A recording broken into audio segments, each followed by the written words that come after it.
Baik, selamat pagi.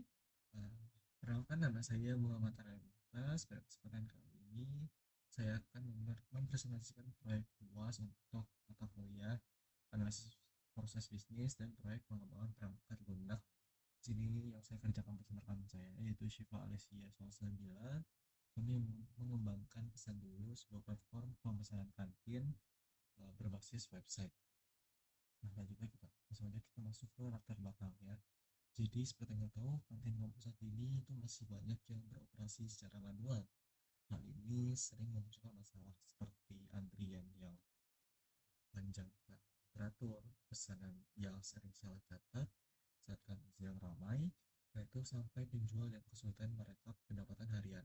Karena itulah kami di sini eh, merancang pesan dulu, tujuannya sederhana, itu mendigitalisasi operasional kantin mulai dari scan QR code untuk memesan, bayar langsung menggunakan pakai keris, sampai pencatatan stok itu eh, dan juga laporan laba rugi yang dibuat otomatis oleh sistem dalam satu platform.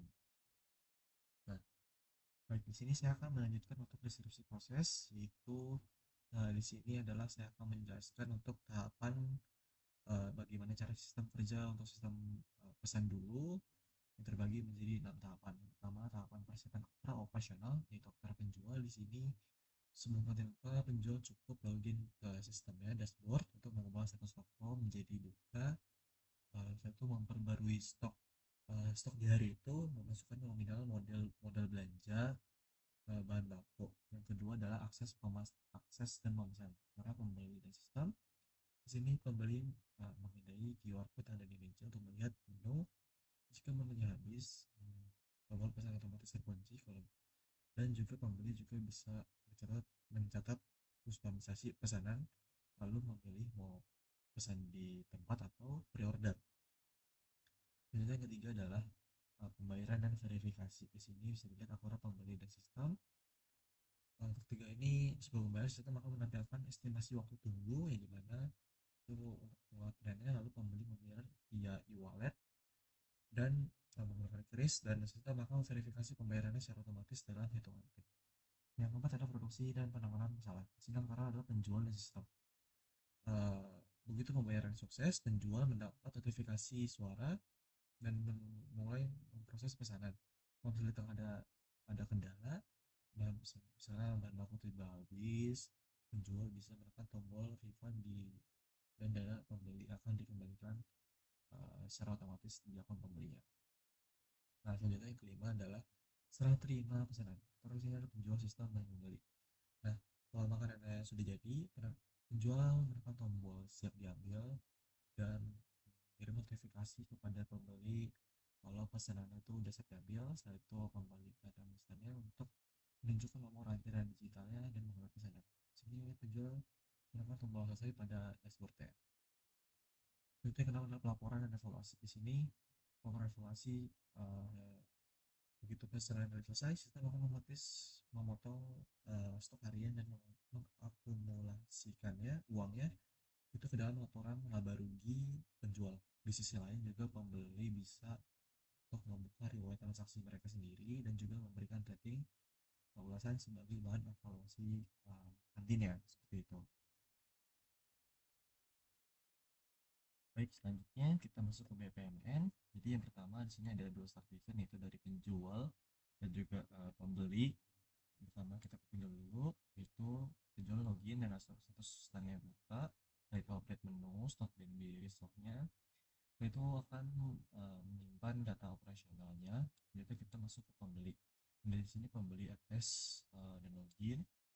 Lalu sistem akan cek stok tampil kata harus kalau misalnya stoknya habis akan kunci menunya dan hingga jadi tidak tersedia, dan kalau misalnya tidak habis maka kita lanjut pembeli memilih menu dan isi kustomisasi.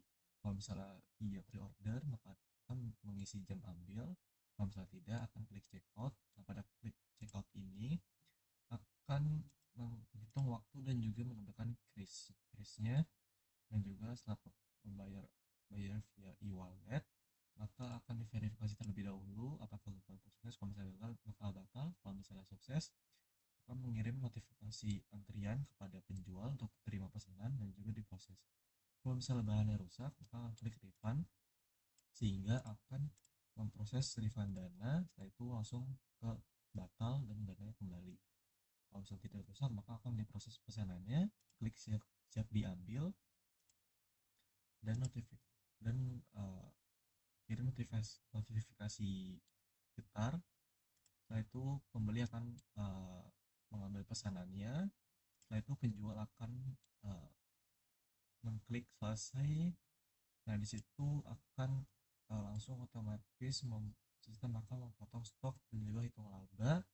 Setelah itu pembeli bisa memberi rating dan review untuk sebagai bahan evaluasi. Setelah itu selesai. Oke, selanjutnya kita masuk ke perbedaan proses bisnis lama dan baru. Nah, apa sih bedanya operasional kantin yang lama dan yang baru? Yang pertama, jadi pertama dari katalog dulu. Jadi beberapa seks saja. Jadi pembeli melakukan proses secara real time. Sekarang katalog sudah digital. Jika ada yang stoknya habis, maka sistem otomatisnya akan mengunci menu tersebut agar tidak bisa dipesan. Selanjutnya yang kedua, pemesanan. Itu pesan secara lisan, sangat rentan untuk miskomunikasi. Di sistem kami pembeli pemesan sendiri bisa lewat HP, bisa memilih opsi pre-order atau pesan di tempat, dan juga bisa menambah kustomisasi untuk menu ya. Yang ketiga adalah manajemen antrean. Pembeli tidak perlu berlomba menunggu makanan, dan juga sistem kami juga akan menghitung estimasi waktu tunggu lalu memberikan notifikasi ke HP pembeli pada saat makanan sudah siap diambil. Yang keempat, di sini pembayaran transaksi. Di sini dulu dibayar secara tunai aja, dan rekap pembukuannya juga masih manual. Sekarang bisa cashless, ya kris, dan penjual juga akan langsung mendapatkan rekap laporan laba rugi bersih secara otomatis di akhir hari. Jadi juga ada manajemen stok, dan juga ada laporan, dan juga ada pencatatan keuangan dan evaluasi. Oke, kita masuk ke untuk deskripsi aplikasinya. Nah, selanjutnya kita masuk ke sequence diagram. Jadi untuk sequence diagramnya sendiri, yaitu ada 5 sesuai dengan use case. Jadi di sini kami lagi 5. Mengingat keterbatasan waktu, saya akan membedah secara mendalam salah satu diagram paling krusial, yaitu yang ketiga adalah transaksi pemesanan digital. Di diagram ini itu uh, ada 4 lifeline utama, yaitu pembeli, UI-nya, sistemnya, dan juga database. Nah, proses dimulai ketika pembeli memilih menu, memilih kategori. Setelah itu UI tidak langsung merespon, tapi melainkan merequest validasi stok ke sistem, yang dimana itu akan sistem akan melakukan query ke database secara real time. Di sini kami juga menggunakan block out. Alternatif, jika respon database menuju stok habis, sistem akan mengirim instruksi mengunci pemesanan di UI-nya. Kemudian saat masuk ke keranjang terdapat blok operasional ini opsional khusus untuk kategori pre-order. Pembeli harus memasukkan jam pengambilan. Sistem kembali melakukan validasi. Jika pemesanan tidak masuk akal atau di luar jam operasional, sistem akan menolak dan meminta revisi waktu. Bagian bagian paling analitis di diagram ini adalah pada saat pembeli menekan tombol checkout, sistem akan merequest data. merequest data uh, merequest data untuk pada misalnya keberadaan antrean aktif dari database. Nah, dari data tersebut akan sistem akan mengenerate algoritma perhitungan sistem sesuatu dinamis sebelum akhirnya memunculkan barcode kris ke UI pembeli. Setelah e-wallet proses merespon pembayaran sukses, sistem menyimpan data personet ke database, diakhiri dengan menerbitkan nomor antrian. Selanjutnya kita ke flash diagram. yaitu dia ada penjelasannya juga. Berarti kita masuk ke class diagram. Nah, sehubung dengan sequence diagram tadi, melainkan class diagram ini sebagai fondasi dan acuan untuk menyusun class diagram ini, uh, dan juga perancangan ini menggunakan pola desain boundary, control, entity, yang bisa disebut BCE, yang langsung ditentukan dari lifeline sequence diagram tadi. Jadi bisa dilihat sequence diagram karena disesuai dengan sequence diagram sebagai acuannya. Dari sini lifeline UI pada sequence diagram tadi bertransformasi pada kelas boundary di sini adalah halaman katalog dan juga halaman checkoutnya. Jadi pesan atau interaksi yang dilakukan aktor seperti mengisi catatan atau memilih jam ambil diletakkan secara presisi menjadi atribut di kelas ini, yaitu input uh, catatan dan juga input jam ambil. Bisa dilihat. Nah, untuk lifeline sistemnya itu bertransformasi dari menjadi kelas kontrol bernama proses pemesanan handler. Bisa dilihat di sini. Nah, jadi uh, seluruh fungsi logika dari sequence diagram tadi seperti memvalidasi stok, mengkalkulasi waktu tunggu, hingga memverifikasi pembayaran berwujud menjadi metode di kelas ini. Contohnya plus validasi stok dan menu, yaitu plus generate nomor antrian. Nah, terakhir lifeline database.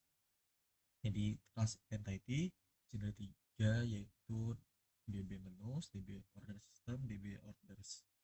Nah, mereka bertugas menangani operasi tingkat akhir seperti menyimpan data transaksi.